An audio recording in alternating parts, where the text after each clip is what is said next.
Now let's talk about a physical challenge this week. Tightness and pain in our body is actually controlled by your subconscious mind. It's actually pretty fascinating. It's been found that patients, when they're under anesthesia, are incredibly flexible. Like their muscles are not tight. You can stretch them into pretzels. It's like they could be like master yogis, right? It's amazing. But when they wake up, they go back to their original tightness. That tells me something. That tells me that muscle tightness is all in your brain, right? The phenomenon associated with this comes from our reflexes. It's the same system that tells you to take your hand off a hot stove. We have no conscious control over our reflexes.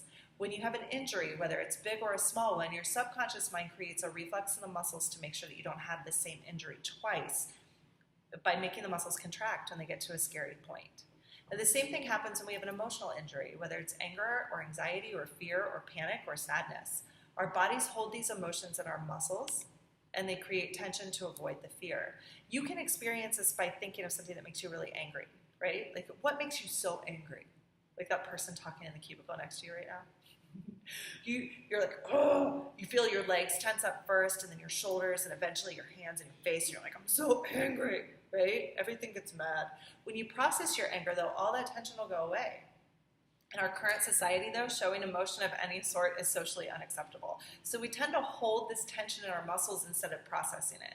We can get rid of this muscle tension through Ki-Hara resistant stretching. It's so simple. So we've been teaching you a set of stretches to incorporate into your daily routine that can be done easily. By consciously removing this tension, then you can start to expand the range of motion that your subconscious allows before it turns on the reflex response. So last week we did the stretch for your chest, right, where you were on the tabletop. I hope you guys all did that and were awesome. It feels super good.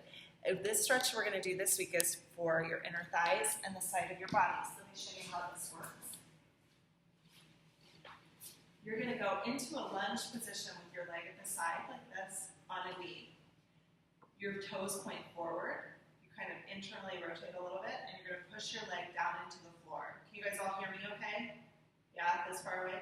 You're going to interlock your hands like this and bring them behind your head and try to pull your arms apart. So you're resisting by pulling this way, but they're locked in so they're not going to go anywhere. And then you're just going to go back and forth. So you go as far as you can to the one side and then as far as you can to the other side.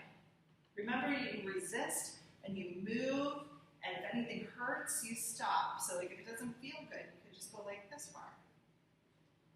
Right? But if it feels really good, you can go all the way deep into the stretch. You'll feel the stretch here on your inner thighs, and you'll feel it here on the side of your body.